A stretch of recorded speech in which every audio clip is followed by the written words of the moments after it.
Everyone! Today we're doing the Top 5 Wednesday, which is a Goodreads group that we will link down below. And the top 5 this week is going to be the top 5 books you feel you have to read by the end of the year.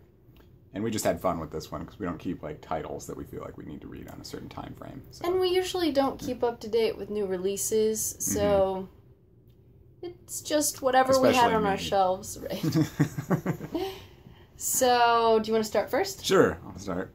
So I'm in a book hangover. Fire Upon the Deep just was amazing, and I was able to read All You Need Is Kill after that. That's a real fast-paced, like action-packed, just like in your face.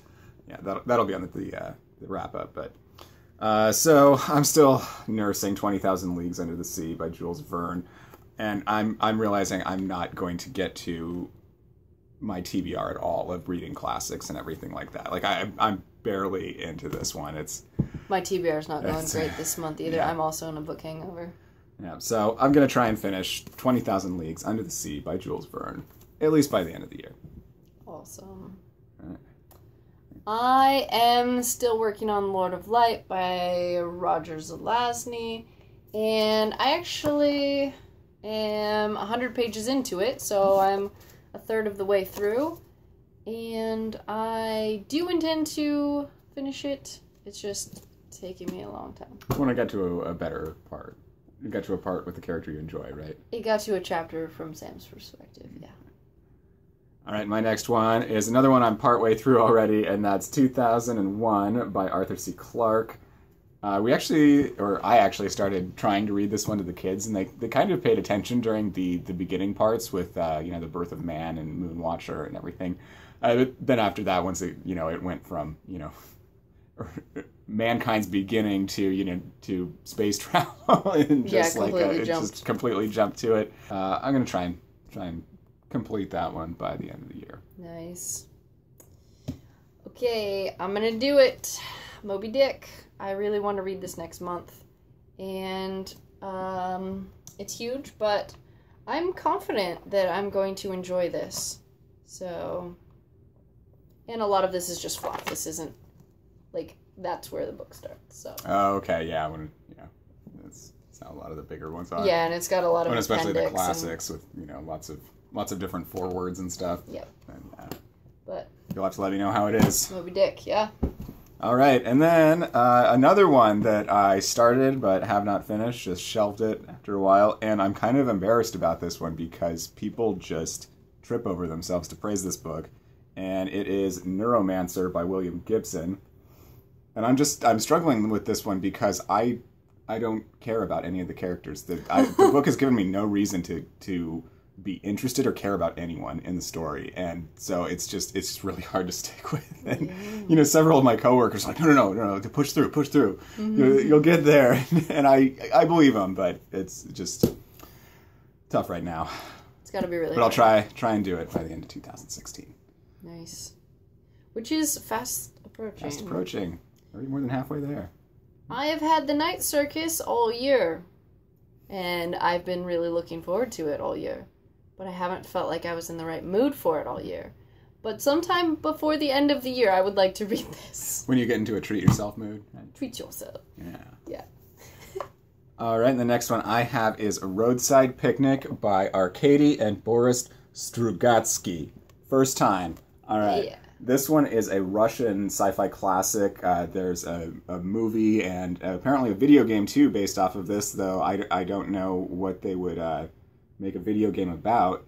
I've seen the movie. It's called Stalker, and that's what this book is about. It's about a character that's just called the Stalker, and he's the only one that knows where this crashed alien ship is, or where the zone is what they call it, where he goes and recovers alien artifacts and stuff, and people can pay him to guide them there because when you go there, you have like this spiritual enlightenment, kind of epiphany thing. So I'm really excited to get to this one, and I've kind of been saving this, and it took me a long time to actually find a copy of it too. So. Nice. Sounds intriguing. Okay, I haven't hauled this yet, but I won this in a Goodreads contest. This is The Forgetting by Sharon Cameron, and this actually comes out next month. This is a YA story about a place where every 10 years or so, everyone in town forgets everything, and so they have to write down whatever they want to remember or remind themselves.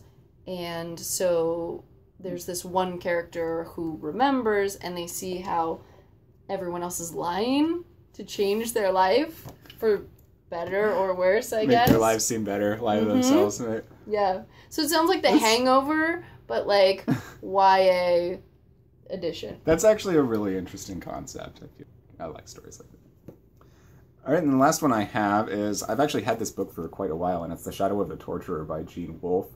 I picked this one because I haven't read anything by Gene Wolfe yet, and he has 2 books, this one and The Fifth Head of Cerberus, that are on the list that I'll need to read eventually. The main character, he is, or was, born into a caste where they are torturers and executioners, and that is just what they do. Wow. And apparently he falls in love, probably some danger involved with that. Interesting. Yeah, so they call it a science fantasy. Nice. So we'll see. I kind of struggle with stuff in that vein sometimes. Really? Because like the Prince of yeah, Thorns, like your Prince of Thorns. Yeah. is science fantasy. It's like barely either.